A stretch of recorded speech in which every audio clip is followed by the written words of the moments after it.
Tu penses que la nuit noire est quelque chose de normal. Grave erreur. Dans l'univers, il existe un nombre infini d'étoiles semblables au Soleil, et chacune émet de la lumière. Pointe ton doigt vers le ciel, dans n'importe quelle direction. À une distance infinie, il devrait forcément y avoir une étoile, lumière sur lumière. Encore et encore. Le ciel devrait être illuminé comme un mur blanc, si lumineux que tu ne pourrais même pas ouvrir les yeux. Mais regarde par la fenêtre. C'est noir. C'est comme si tu entrais dans une pièce remplie d'ampoules. Des ampoules empilées du sol au plafond, toutes allumées. Et pourtant, la pièce est plongée dans l'obscurité totale. Où sont passées les lampes? Où est passée la lumière? Cette question a tourmenté l'humanité pendant des siècles. Et la réponse va te faire regarder le ciel nocturne d'un tout autre œil. Ce bug porte un nom, le paradoxe d'Holbert. Il a été formulé officiellement en 1823 par l'astronome allemand Holbert. Mais en réalité, on y réfléchissait déjà 400 ans plus tôt. Réfléchis-y. Si l'univers est infini et que les étoiles sont infiniment nombreuses, alors, dans n'importe quelle direction où tu regardes, ton regard devrait finir par tomber sur une étoile. Comme si tu te trouvais dans une forêt infinie. Peu importe où tu regardes, tu finis toujours par voir un tronc. Aucun espace vide, aucune obscurité, uniquement de la lumière. Mais voilà le problème. Quel est le ciel que tu vois chaque nuit? Noir. Quelque chose cloche. Mathématiquement, ça ne tient pas. Logiquement non plus. Soit l'univers te trompe, soit ta compréhension de l'univers est fondamentalement fausse. Ce qui est fascinant, c'est que ce problème a obsédé les plus grands scientifiques pendant des siècles. Kepler y a réfléchi, Halley aussi, même Einstein s'y est attaqué. Personne n'a pu donner une réponse parfaite. Jusqu'au XX siècle, où l'humanité a découvert 3 choses. Ces 3 découvertes, mises bout à bout, ont complètement résolu l'énigme. Et chacune d'entre elles donne froid dans le dos. Alors, quelle est la première? L'univers n'est pas éternel. En 1929, l'astronome américain Edwin Hubble a découvert un phénomène étrange. Les galaxies lointaines s'éloignent toutes, et plus elles sont loin, plus elles s'éloignent vite. Qu'est-ce que ça veut dire? En clair, l'univers est en expansion, comme un ballon qu'on gonfle. Tu dessines 2 points à la surface d'un ballon, plus tu le gonfles, plus les 2 points s'éloignent l'un de l'autre. Les galaxies de l'univers fonctionnent exactement de la même façon. Et si on remonte le film à l'envers? Si l'univers ne cesse de grandir, alors en remontant dans le temps, il devient de plus en plus petit, jusqu'à finir en un seul point. Quand était ce point? Il y a environ 13,8 milliards d'années. À cet instant, l'univers est né. C'est le Big Bang. 13,8 milliards d'années, ça représente quoi? Si on compressait toute cette durée en une seule année, l'apparition de la civilisation humaine tomberait quand? Le 31 décembre à 23h59, dans les 10 dernières secondes. L'univers aurait fonctionné seul pendant toute l'année, et nous venons juste d'arriver. Tu sais ce que ça implique? L'univers a un point de départ. Il n'a pas toujours existé. Il a une date de naissance. Quel rapport avec l'obscurité de la nuit? Un rapport énorme. Puisque l'univers a un début, la lumière aussi. La lumière provenant de régions situées à plus de 13,8 milliards d'années-lumière n'a tout simplement pas encore eu le temps d'atteindre tes yeux. Elle est encore en chemin. Si tu ne la vois pas, ce n'est pas parce qu'elle n'existe pas, mais parce qu'elle n'est pas encore arrivée. C'est comme si tu te tenais dans une pièce remplie d'ampoules. Certaines viennent juste d'être allumées, et leur lumière n'a pas encore atteint tes yeux. Alors tu ne vois que l'obscurité. Mais ce n'est que la première raison. La deuxième est encore plus déroutante. Tu sais que la lumière a des couleurs, n'est-ce pas? Rouge, orange, jaune, vert, bleu, indigo, violet, c'est ce que l'œil humain peut percevoir. Mais le spectre de la lumière est bien plus large. Les infrarouges, tu ne les vois pas. Les ultraviolets non plus. Ce sont pourtant de la lumière. Ils dépassent simplement les capacités de tes yeux. Comme un sifflet pour chien. Le chien l'entend, toi non. Ce n'est pas que le son n'existe pas, c'est que ton oreille n'est pas faite pour l'entendre. Et voilà le problème. L'univers est en expansion, l'espace lui-même s'étire. Quand la lumière voyage dans cet espace, elle s'étire aussi. Sa longueur d'onde augmente. La lumière bleue devient verte. La verte devient jaune. La jaune devient rouge.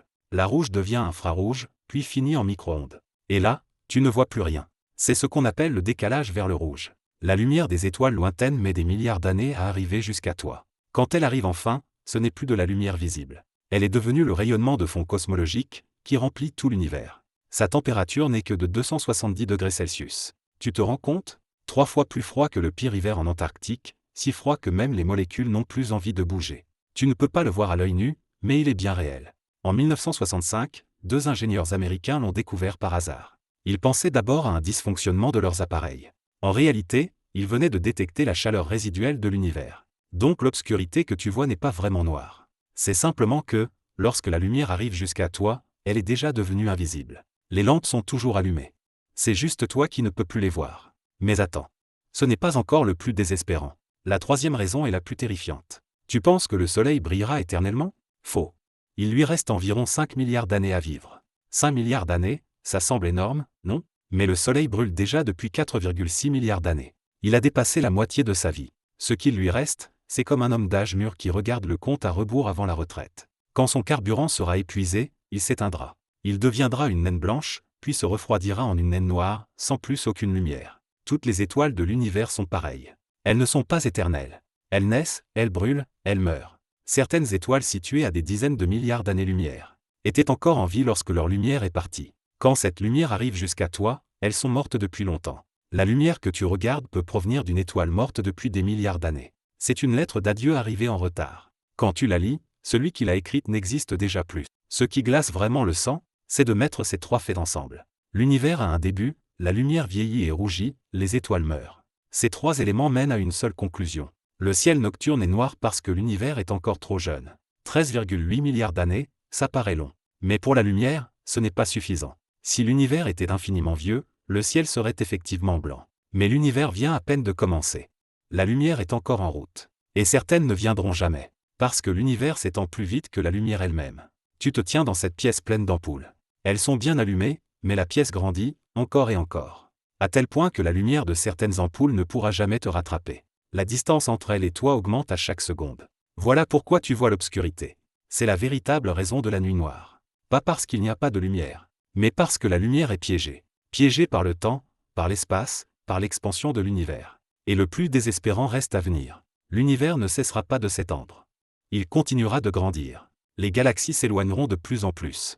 La lumière deviendra toujours plus rouge. Dans 10 milliards d'années, tu verras 2 fois moins de galaxies. Dans 100 milliards d'années, tout ce qui se trouve au-delà de la Voie lactée disparaîtra de la vue. Pas parce que tout aura été détruit, mais parce que tout ira trop vite, et que la lumière ne pourra plus suivre. À ce moment-là, le ciel sera encore plus noir qu'aujourd'hui, totalement vide. Il ne restera que la Voie lactée, flottant seule dans l'univers. Comme une île isolée au milieu d'un océan noir infini. Toutes les preuves disparaîtront. Si une forme de vie naît à cette époque, elle ne saura jamais que l'univers a connu un Big Bang. Elle ne saura jamais qu'il a existé d'innombrables galaxies. Elle pensera que la Voie lactée est tout l'univers. À jamais seule. Peux-tu imaginer une telle solitude? 10 milliards d'années-lumière de vide tout autour. 10 milliards d'années-lumière, ça veut dire quoi? La lumière voyage pendant 10 milliards d'années sans rencontrer le moindre écho. Et tout cela se termine par la mort thermique. Toutes les étoiles s'éteignent, toute l'énergie se dissipe. La température se rapproche infiniment du zéro absolu. L'univers entier devient silencieux, figé. Même le mot « obscurité » n'aura plus de sens. Parce qu'il n'y aura plus Dieu pour la regarder. Mais il y a quelque chose d'étrange. As-tu déjà réfléchi à ceci? Pourquoi maintenant? Pourquoi vivons-nous à une époque où l'on peut voir la nuit et voir les étoiles en même temps? Si l'univers était un peu plus jeune, la lumière serait encore en chemin. Le ciel serait encore plus noir. Nous ne verrions rien. S'il était un peu plus vieux, les galaxies seraient déjà trop loin. Nous ne verrions rien non plus. Nous vivons précisément dans une fenêtre temporelle. Une époque où l'on peut voir à la fois l'obscurité et la lumière des étoiles. Ce n'est pas un hasard. Les astronomes appellent cela la coïncidence cosmologique. Nous existons à un moment où la densité de matière et celle de l'énergie noire sont comparables. Un peu plus tôt ou un peu plus tard, la structure de l'univers serait totalement différente. Et nous n'existerions peut-être pas du tout. Autrement dit, le simple fait que tu puisses lever la tête et voir les étoiles est déjà un miracle. Cette fenêtre ne restera pas ouverte pour toujours.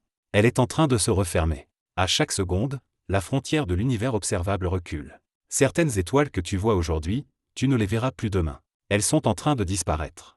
Alors revenons à la question initiale. Pourquoi le ciel est-il noir? La réponse n'est pas que la lumière manque, ni que les étoiles sont trop peu nombreuses. C'est parce que l'univers est conçu ainsi. Il a un début, il s'étend, il vieillit. Et nous vivons précisément à un instant intermédiaire, où l'on peut voir à la fois l'obscurité et la lumière. Tu te tiens dans cette pièce remplie d'ampoules.